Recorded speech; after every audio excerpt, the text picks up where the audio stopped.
So, good morning mga idol. So, update po tayo sa ating tanim ngayon. Sa ating tanim na sitaw, I mean. Kasi agang-aga ngayon. Pero, parang nakita namin yung sitaw natin doon. Na medyo may sakit. Identify natin kung anong klaseng gamot o anong klaseng chemical na gagamitin natin sa pag-spray mga kaparmer. Medyo dalaga ito kasi hindi pa namin naalagaan masyado ng fertilizer. Yun dulo, yung sitaw natin dulo, maliit pa, 2 weeks ago, pero parang umakyat na. Tingnan nyo po, mayroon siyang sakit na ganito, white fly. Saka yung dahon niya butas-butas. Yun butas-butas dulo. Pero parang gumaling naman tong dahon na to. Pwede naman to yata nga no? So mayroon siyang white fly. So ang tirada natin mamaya medyo 2 tangke lang po ito. Maliit lang po sitaw natin. So medyo butas-butas dulo. So iba ka may alam kayo dyan pang spray nito, pero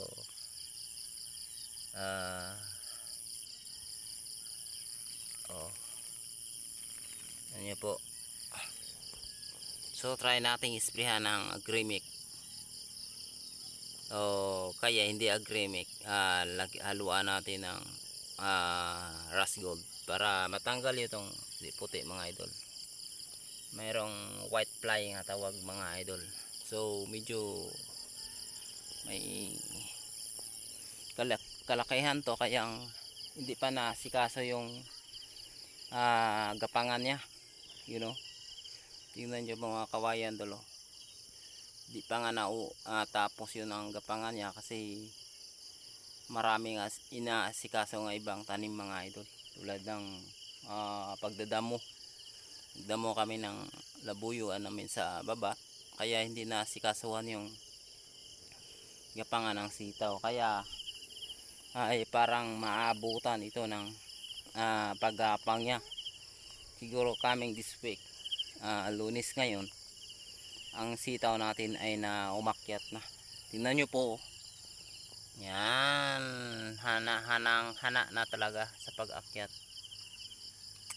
Ito ay hindi pa nga na isuka ng fertilizer, isang bisis pa lang ito na diliga ng 2 kilo mga idol. Pero kita natin sitaw dulo, napakabilis ng sitaw mga idol. Hindi mo lang malaya na talagang magbigay na siya ng bunga. 1 month lang po ito mga idol magbigay na tong bunga sitaw. Pero magtaka ka lang talaga, matrabaho. Bawat pitas mo mag-spray ka, bawat pitas mag-spray at dilig ng fertilizer. Kaya lang nakapakatrabaho ng sitaw, saka ang hirap pitasin sa kamay, kaya ganyan, excuse me po, ganyan. So katabi lang po ito ng ating tanim na siling pangsigang dito mga kaparmer. Ayan, diba? So mag-try lang tayo o isprayan naman tayo. Nung spray namin dito noon, nung araw yun, Biyernes ba yun, Sabado, nag-spray kami ng Apribaton para sa uod niya. Kaya ngayon nakita naming dahon, parang lang yun, sanhi ng blight, o parang kapatid lang yun ng blight. Kaya mag-spray naman kami ng ngayon Agremic yata. Medyo haluan natin ng iba mga Rush Gold.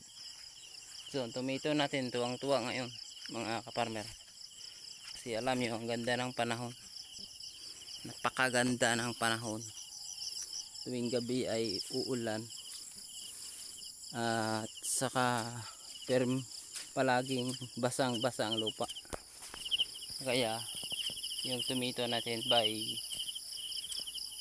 maganda ang tubo pero hindi masyadong maraming bunga kasi hayan tomato natin dolo, ang pangit ng tubo dol.